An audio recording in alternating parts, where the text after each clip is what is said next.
difficulté qu'on avait à Paris, c'est la durée.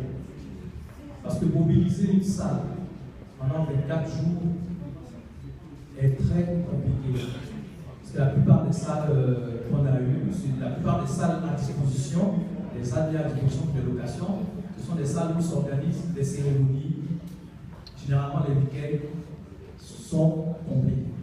Et on a eu énormément de mal pour avoir des salles à l'intérieur de Paris. C'est le gros problème, c'est le gros problème. On avait des salles, mais c'était de manière discontinue. Et on ne pouvait pas se permettre de lancer l'enrôlement, dire aux Ivoiriens, vous faites une semaine ici, une semaine ici, une semaine là. C'est pas possible.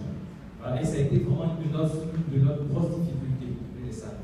Et il fallait trouver des salles, Paris étant compliqué, il fallait essayer de trouver des salles de la petite couronne pour essayer de faciliter les déplacements et trouver des salles dans des lieux accessibles et des lieux connus. Donc on avait quand même des contraintes qui ont fait qu'on n'avait pas toute la souplesse nécessaire pour avoir. Il vous rendez compte aussi, les salles à Paris, souvent ils demandaient un montant qui pouvait égaler le budget de fonctionnement de la Société de France. Donc c'était assez compliqué. Vraiment, je vous assure qu'on a fait au mieux d'avoir des salles dans la petite couronne accessibles et pour que tous les Ivoiriens puissent aller se faire enrôler. Pour le second point concernant les critères de résidence, l'évolution de la loi, là je ne suis pas encore législateur et vraiment j'aurais du mal à.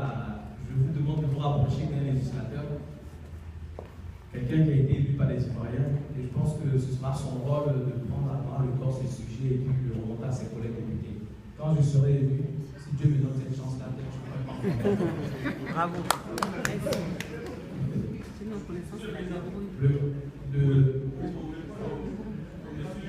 Non, excusez-moi, Non, il répond d'abord. Merci, vous avez fait une contribution plus tard, s'il vous plaît. Merci.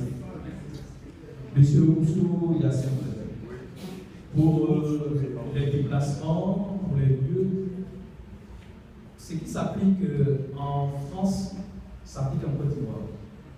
En Côte d'Ivoire, on est un lieu de vote, un lieu où on est recensé.